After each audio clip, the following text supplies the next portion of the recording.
Bueno, entonces, nos quedamos en que mataron a Julio César. En el momento en el cual Julio César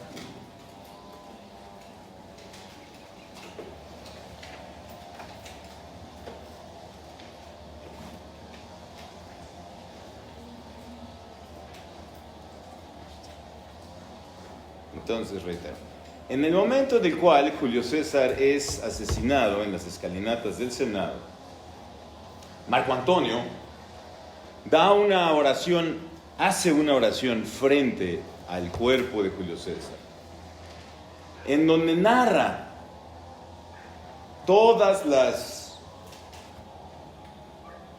cosas que ha hecho Julio César en favor de los romanos.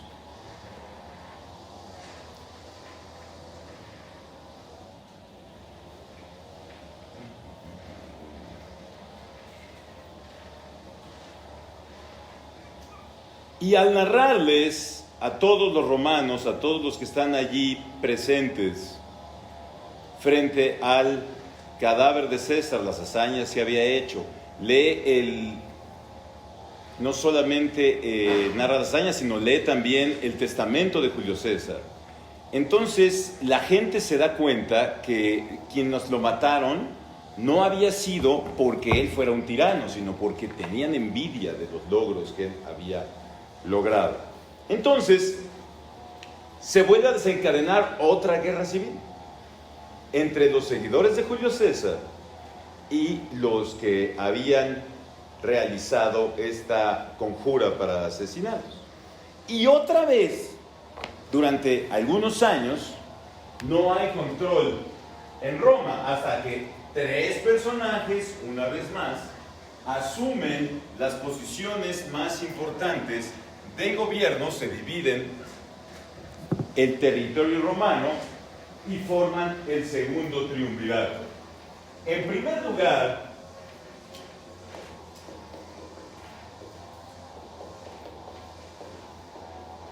Marco Antonio era el más idóneo para asumir este cargo, toda vez que él era el general favorito de Julio César, el que lo había acompañado en todas sus campañas, el que lo había apoyado cada vez que habían tratado de hacerle daño. Por lo tanto, Marco Antonio, que tenía el cariño de los ejércitos de César, era lógico que formara parte de este triunvirato. Después, otro general, Lépido, que representaba los intereses del Senado. Y por último, otra vez, un muchacho bastante joven, que era sobrino de Julio César, al que Marco Antonio despreciaba de una forma terrible porque era un niño bien, y Marco Antonio era bastante naco, igual que Julio César. Pero este niño, que era Octavio,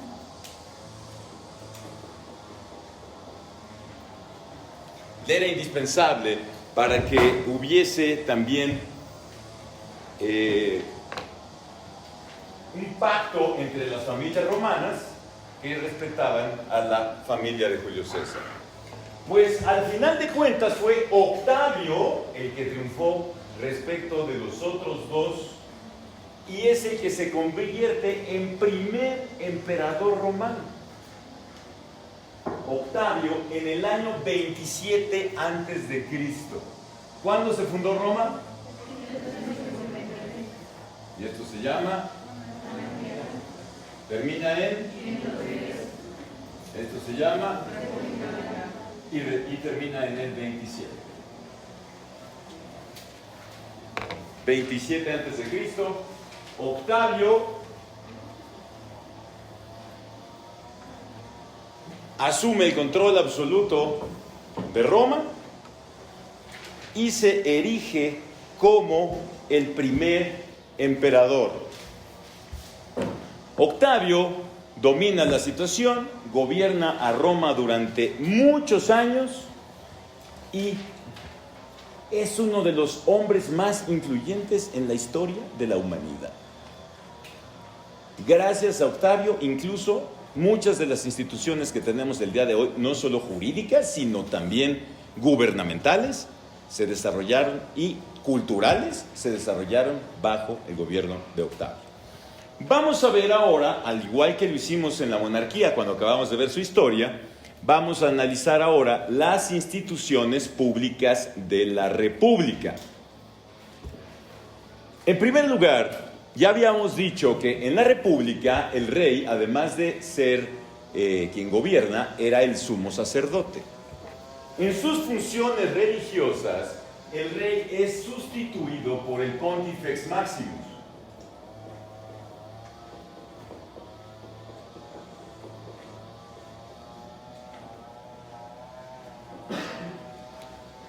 Pontífice viene del latín también pontis, que significa puente. Es el puente que existe entre el mundo de los vivos y el mundo de los dioses. Ese es el pontífice. Por eso al Papa incluso le siguen diciendo hasta el día de hoy el sumo pontífice, que es justamente el Pontifex Maximus de la época de los romanos. También ya les dije que en sus demás funciones fue sustituido por 2 cónsules que duraban 1 año. Cada uno de esos cónsules tenía la facultad de paralizar cualquier decisión del otro. Tenían una facultad que se llamaba intercesio.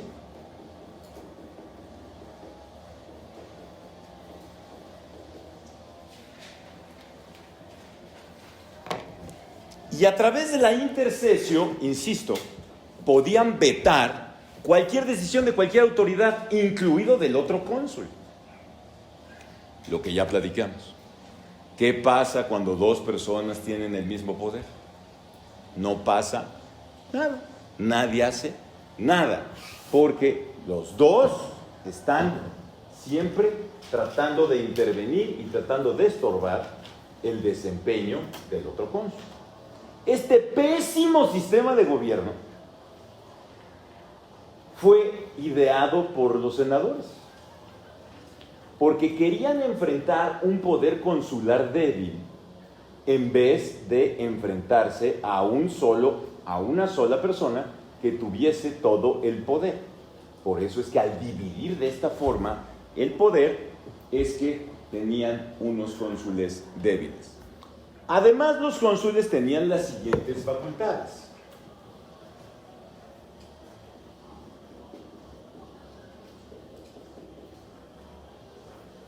La coercitio, que es el mando de la policía. La jurisdictio, que es la facultad de administrar justicia.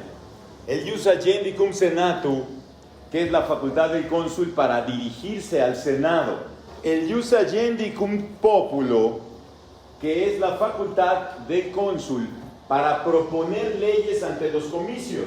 También tenía el mando militar, es decir, era el jefe de los ejércitos. Y por último, tenía facultades financieras, que quiere decir establecer impuestos.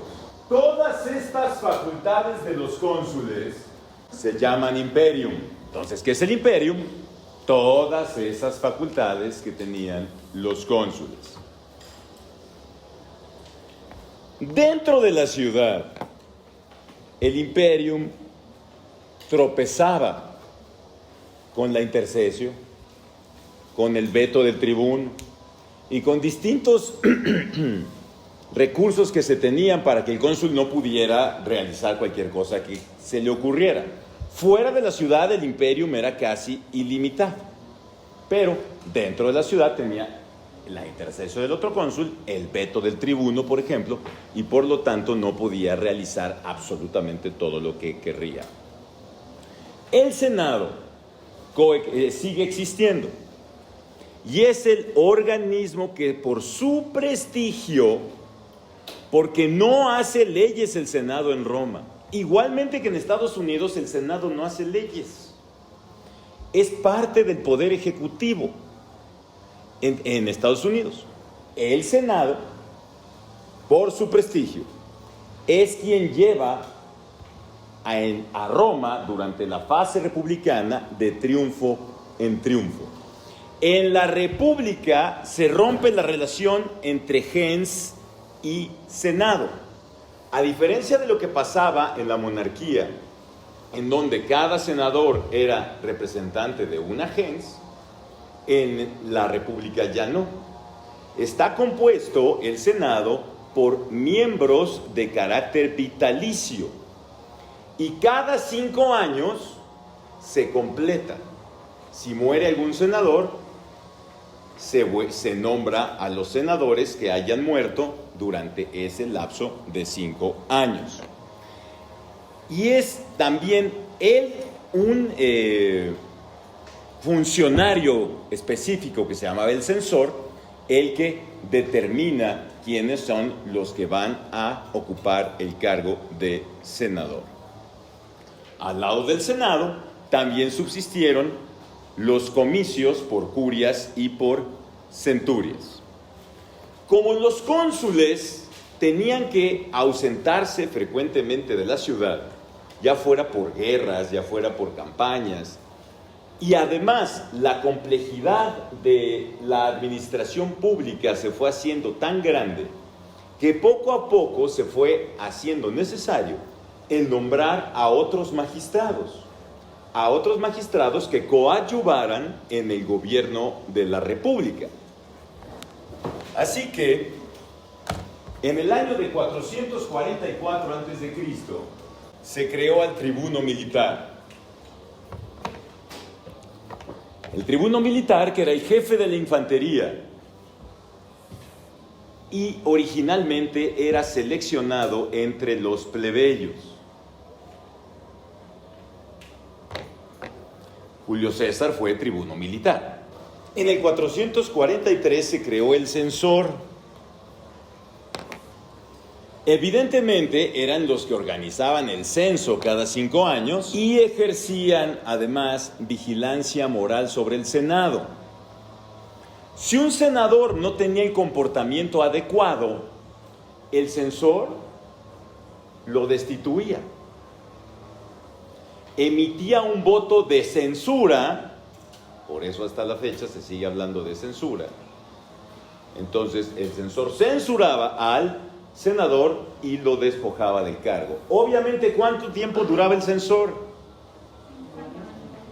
Es el único de todos los magistrados que duraba 5 años. Después tenemos el cuestor en el 421. El cuestor era el encargado de cobrar impuestos. Después, en el 367 se creó el pretor. El pretor, se pensó en el pretor por lo siguiente.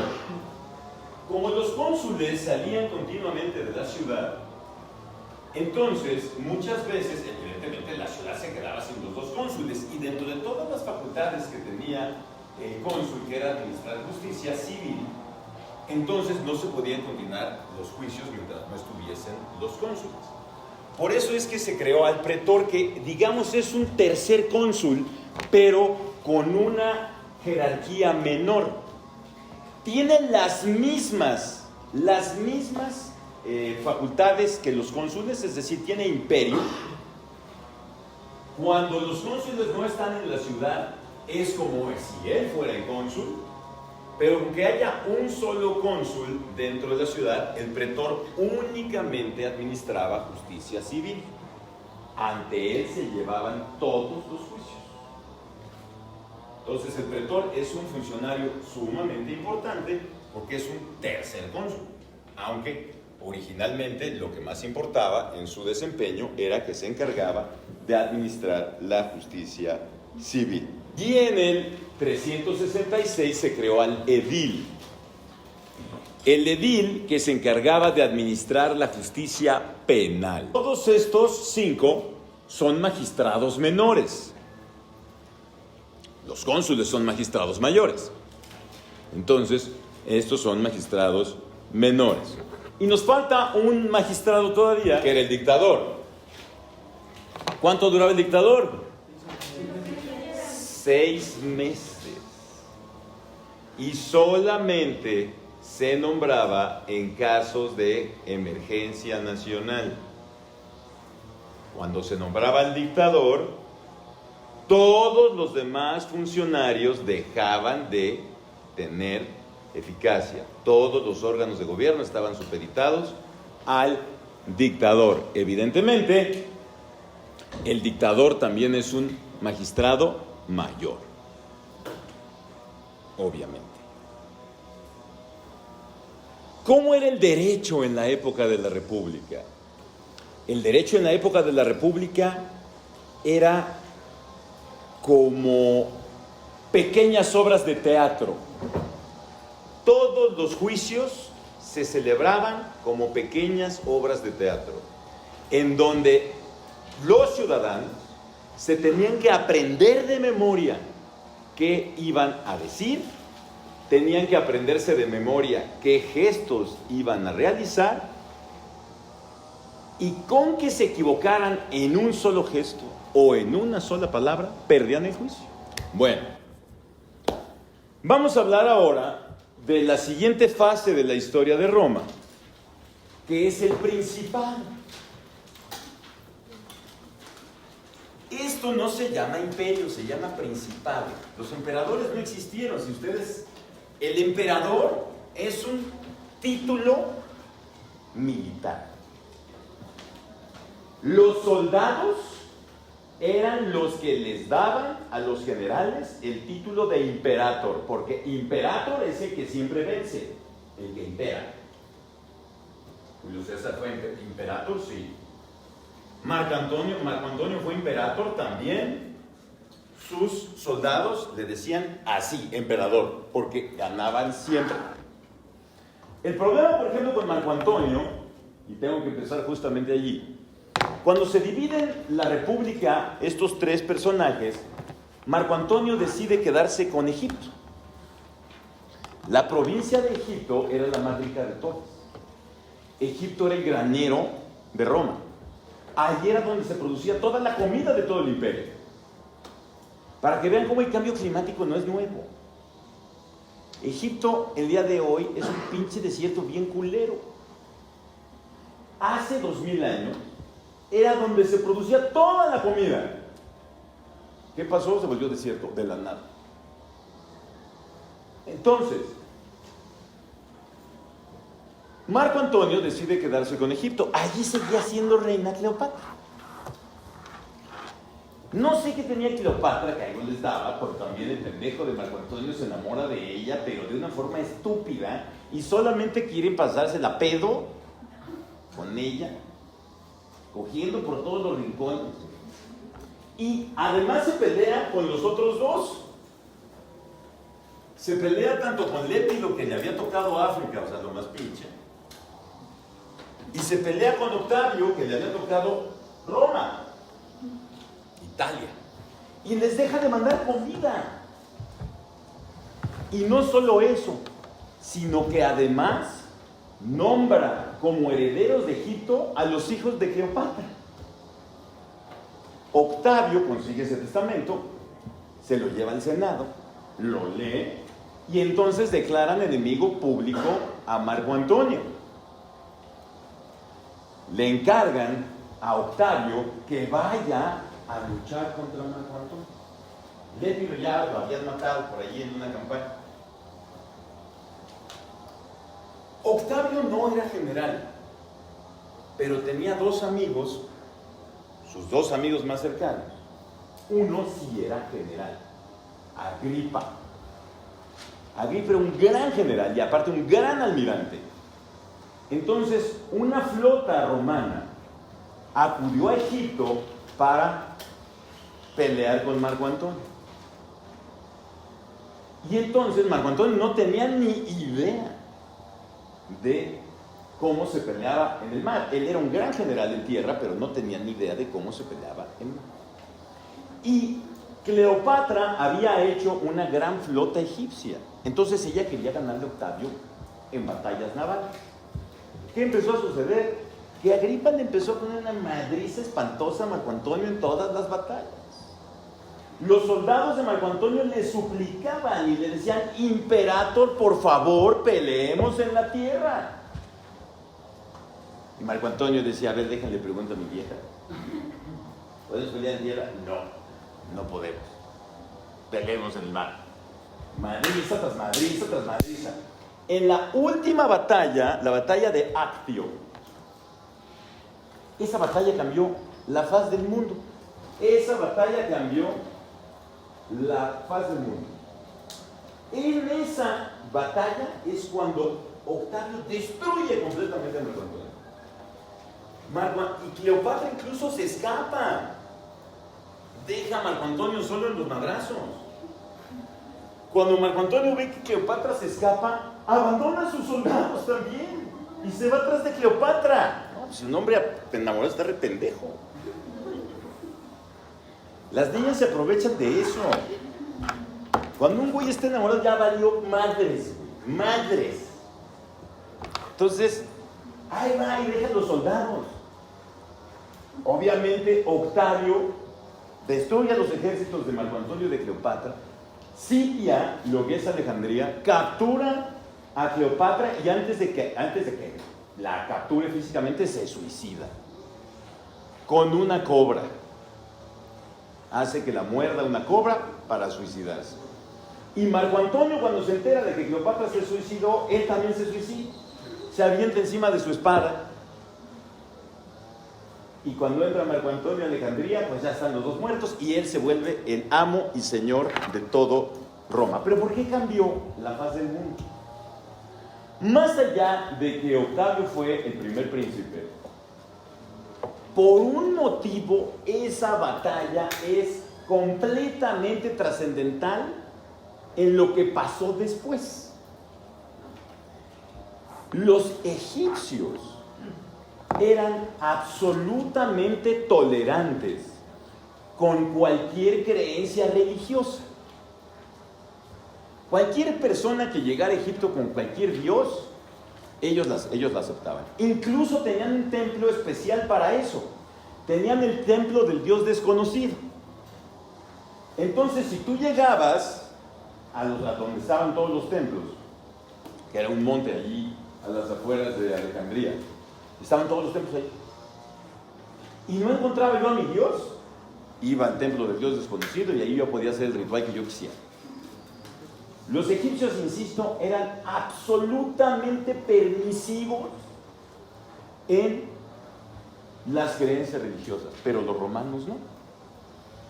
Los romanos eran absolutamente intolerantes con cualquier otra creencia religiosa. ¿Qué tiene que ver eso con esta batalla?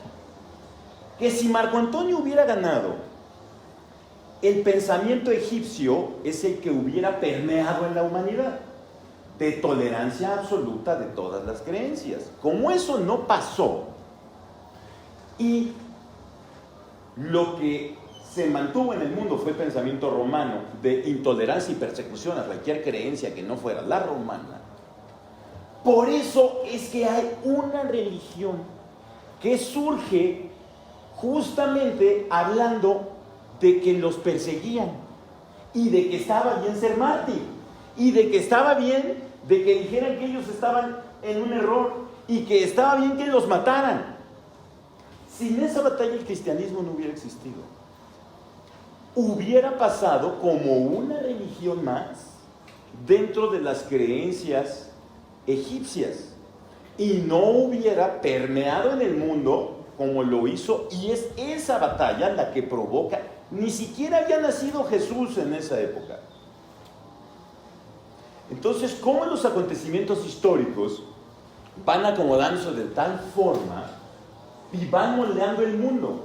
No son algo aislado, sino van creándose con mucha antelación la realidad que el día de hoy vivimos. Bueno, entonces, reitero, Octavio, al convertirse en dueño y señor absoluto de toda la situación, él habla de restaurar la república, pero la realidad es que crea cambios tan radicales en el gobierno que es imposible regresar a la República. En el año del 27 se le dan todas las facultades extraordinarias, se le nombra único cónsul, se le nombra pretor, se le nombra tribuno, se le nombra director de la Casa de Moneda, se le nombra jefe de la central de abastos romana. O sea, él se le nombra también director de la Casa de Moneda. Él tenía todas las facultades del Estado solo. Todas esas facultades estatales ya existían. Lo que no existía es que una sola persona tuviera en sus manos todo el poder del Estado. Se le nombra, por lo tanto, se le da el título de princeps.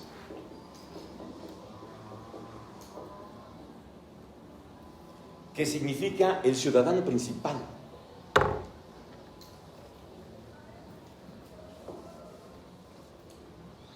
Y empieza a pacificar Roma y empieza a tener tantos logros dentro de la sociedad tan importantes que el propio Senado le quiere dar un título honorífico. Y lo llevan al Monte Quirinal, en donde se supone que Rómulo y Remo fundaron la ciudad, y Marte, se decía la leyenda, les había dado una señal a Rómulo y Remo para fundar la ciudad. Les dijo que donde vieran 7 buitres volando, allí tenían que fundar la ciudad. Pues muy bien, llegaron al Monte Quirinal para darle el título de Augusto, que significa el brillante, a Octavio. Y cuando le iban a dar este título, 7 buitres volaron alrededor del Monte Quirinal. Pero uno de los buitres empezó a perder altura y casi se cae en el río Tíber. Los romanos, que eran sumamente supersticiosos, dijeron primero los buitres, pero uno se está cayendo, se ve al agua. Entonces se horrorizaron porque era un mal augurio, pero de repente el buitre toma otra vez fuerzas y se logra levantar.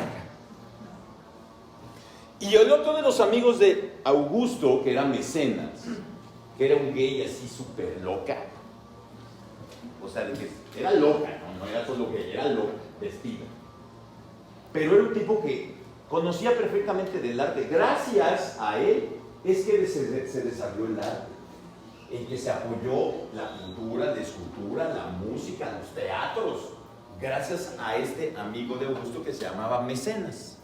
Por eso, actualmente, a todos los artistas dicen, es que no he encontrado un mecenas, alguien que me apoye. A aquellos que apoyan las artes, se les dice hasta la fecha mecenas, por este amigo de Augusto. Entonces, en el momento que el buitre retoma el vuelo y todos los senadores respiran como ustedes después de las preguntas, Mecenas les dice, miren, esto es un augurio de los dioses, porque así como Roma estaba caída, él se levantó. Eso nos están queriendo decir, que Augusto va a tomar Roma, que está deshecha, y la va a llevar a lo más alto. Y ahí los pinches senadores le aplauden, chingones, a huevo, tienes que ser. Y en la noche, cuando se reúne Augusto con Agripa y Mecenas, Augusto regaña a Mecenas. Y le dice, oye, mi cabrón, los buitres que compraste en el mercado estaban enfermos. Obviamente, los milagros pasan, pero hay que hacer que pase. No es que de repente a huevo algo pasó. Como las apariciones de la Virgen y esas madrolas. Que algún día les contaré qué significa la Virgen de Guadalupe, pero no hoy. Porque no quiero. Entonces, la Virgen de Guadalupe evidentemente no se apareció. Y es un jeroglífico. Y todavía, por ejemplo, hay en República Checa, según la Iglesia Católica, hay apariciones de la Virgen. Se aparece como cada jueves. Y hay uno, pero solamente la pueden ver unos güeyes. Como 5 cabrones.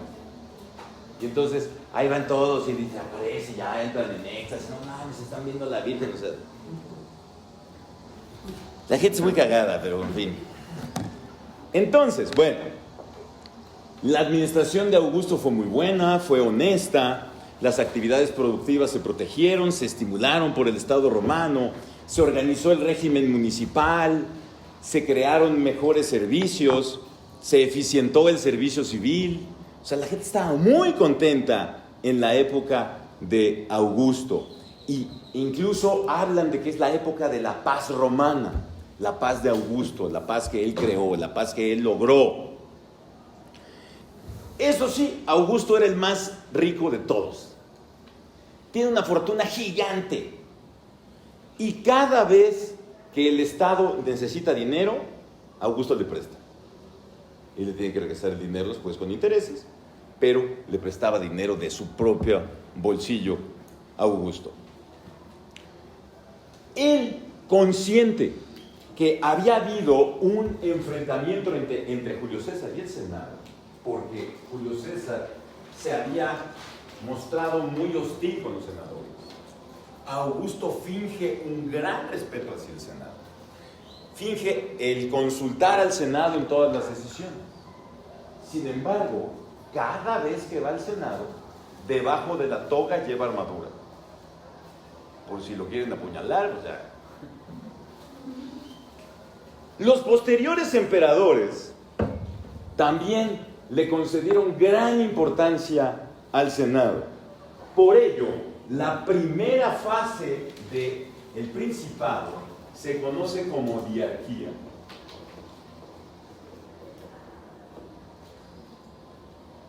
El gobierno entre el emperador y el Senado.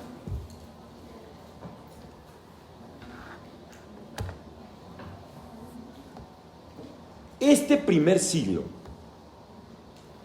imperial es de transición. Se habla de restaurar la república, pero reitero, la propia transformación política imposibilita el regreso a las tradiciones republicanas. Se consolidó la política de que una sola persona tuviera en forma vitalicia el poder central. Esto fue por la presencia de una serie de brillantísimos emperadores durante todo el primer siglo, incluidos muchos que los cristianos han tratado de hacer mala propaganda, como por ejemplo, después de Augusto, el siguiente emperador fue Tiberio. Después de Tiberio, el siguiente emperador fue Calígula, que se echaba buen desmadre. Después fue Nerón. Con Nerón es lo curioso, porque fíjense, aquí tenemos el año 1. El año 0 no existe. Eso no existe. ¿Cómo se cuenta? ¿Del 0 al 9 o del 1 al 10? Entonces no hay año 0, hay año 1. Cuando nace Chuy, es el año 1. Nadie tiene 0 años. En el momento en el cual tú naces, estás en tu primer año de vida. Cuando cumples 1 año, empiezas a cumplir 2 años. Entonces, por eso no existe el año 0. Chuy nace bajo Augusto. Y lo matan bajo Tiberio, bajo el segundo emperador. En alguna ocasión me invitaron a un programa de televisión súper católico, y yo que soy agnóstico, me invitaron para hablar del juicio de Jesús en Semana Santa, aparte de todo, porque necesitaban un experto en derecho romano. Yo veo el programa y digo, madre, yo no puedo ir ahí, güey. O sea, por respeto al programa, ¿no? Y le hablo al conductor y le digo, oye, cabrón, yo no puedo ir a tu programa. No, ¿por qué no? Pues porque claramente yo soy católico, ni creo en esas pendejadas y me voy a ir a vomitar a tu programa. No creo que esté chido. Y me dice, no, queremos oír todas las voces. Dije, yo avisé, güey. Claramente, ¿no? Porque los católicos tienen, o los cristianos tienen esa pinche mamada de decir que pobre Jesús lo mataron y era un inocente. Y quién sabe, hay un hijo de su puta madre ese güey. Cuando yo les empecé a decir todos los delitos que había cometido y que por eso lo mataron, cometió más de 5 delitos en frente de Poncio Pilatos. enfrente de él. Pero el más grave de todos fue uno que se llama ataques a la República. ¿Qué significaba eso? Que alguien quisiese variar la forma de gobierno romana. Y eso es pena de muerte. ¿En qué momento se lo dice? Cuando Poncio Pilatos le pregunta, ¿eres tú el rey de los judíos? El otro que le contesta, tú lo has dicho. En ese momento dice crucifica. Ahí está el delito confeso. O sea, ¿quieres ser rey, carnal? En ese momento lo matan. Pero eso es evidentísimo que era un delincuente confeso. Pero otros, no, es inocencia. Pero bueno, bajo Nerón, que es el villano favorito de los cristianos, pasó lo siguiente. Nerón no estaba en la ciudad. Y las ciudades antiguas, todas eran de madera, obviamente. Como en Estados Unidos, cuando hay un incendio, pues la carga la chingada todo, porque todas las casas son de madera. Aquí, para que haya un incendio, pues es muy raro, es en fábrica. Es raro el incendio. Entonces, allá se quemó la ciudad, bien cabrón, súper cabrón. Y los malditos pinches locos cristianos tienen una malformación mental de que ya quieren que se acabe el mundo siempre. Siempre. Ya va a regresar Jesús. Yo digo, puta, ¿por qué quieren que se acabe el mundo? Si está poca madre, güey. Se dan de pasar bien ojete esos güeyes por eso. Entonces, imagínense, se está quemando Roma. O sea, no se está quemando, no sé, Morelia, güey. O sea, está quemando Roma. La capital del mundo. ¿Qué dijeron los cristianos? Va a regresar Jesús. Y entonces, ¿qué hacen los cristianos cuando va a regresar Jesús? O cuando van a una fiesta en honor a Jesús. Cantan, ¿verdad? Pues se subieron a cantar al monte Capitolín. Hosana al hijo de David. A ver, yo les voy a hacer una pregunta, porque esto es historia, esto no es normal. ¿Qué pensarían ustedes si se está quemando su casa y su vecino canta? Y se agarra de las manos con los demás y bailan alrededor de la casa quemándose. ¿Qué pensarían? Yo pensaría que él fue. ¿No? Hijo de tu chingada madre, tú quemaste mi casa, pendejo. ¿No es lógico? ¿Qué pensaron los romanos? Esos pendejos fueron. Y por eso los mataron, obviamente. Ay, no, los están persiguiendo por su fe. ¡Claro que no! Nerón incluso mandó que los mataran como a los incendiarios, o sea, les prendieron fuego en el Coliseo. O sea, si es en serio, pues pinches cabrones, por pendejos. Además, fíjense, en Roma, para los romanos, los cristianos eran judíos. Obviamente. Es más, la primera discusión que hay entre San Pedro y San Pablo es esa. San Pedro decía que para ser cristiano primero tenías que ser judío. San Pablo fue el que le dijo que no, que el cristianismo era diferente. Pero para los romanos, son judíos todos. ¿Y dónde los metían a vivir? Pues con los judíos, obvio. Se armaban unas madrizas entre ellos. Porque no, mi Dios es el bueno, no, que tú... O sea, esas discusiones pendejas, que dices, ¿qué más te da, güey? O sea, ¿qué más te da creer tú en uno o en otro? Yo puedo creer, si quiero, en el monstruo del espagueti volador, que esa es la mejor religión de todas. El monstruo del espagueti volador solamente te pide dos cosas: que no estés chingando al de enfrente y que chupes mucho. ¿Qué mejor religión existe? Entonces, y además, no necesitas ir a la iglesia, en cualquier lugar que chupes estás rindiéndole homenaje. Es una religión. Entonces, la cuestión es que Claudio, el emperador, que era tartamudo, ¿ustedes vieron al gallo Claudio en caricaturas o no? ¿Se acuerdan cómo hablaba? Medio raro. Era por el emperador Claudio, porque el emperador Claudio era tartamudo. El emperador Claudio expulsó a los pinches cristianos de Roma Porque en una superputiza que hubo contra los judíos, se armaron hasta saqueos en la ciudad. Y cuando hay saqueos, pues hasta los que no son cristianos o judíos se meten, ¿no? O sea, eso es muy mexicano. Se voltea el trailer y se está muriendo el pobre chofer y no me robó primero la mercancía. Entonces los que estaban saqueando se acordaron de una sola palabra y decían que eran seguidores